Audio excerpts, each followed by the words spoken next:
So over here, you can see that I have some emails right here. And if I were to go around over here in all mails section, then you can see that I have different mails right here.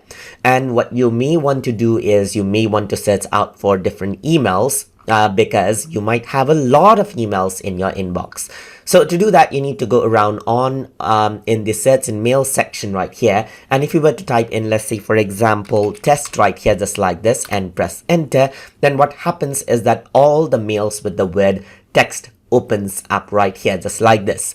And once you go around over here, you can also go around onto the source search options so that you can add in different filters for the search as well. For example, if you want to go around and add in emails that is dated 3 days, then you can go around and hit the search button and the emails are searched just like that. You can go around onto messages or spaces over here to get the details, and you can go to advanced search from over here as well and search for, let's say, emails that has attachments over here just like this as well, and just go around and narrow down your search according to how you want.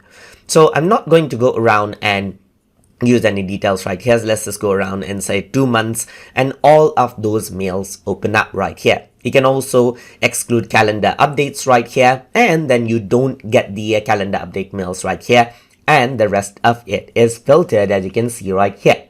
And that is how you can go around and utilize the search option inside of Gmail.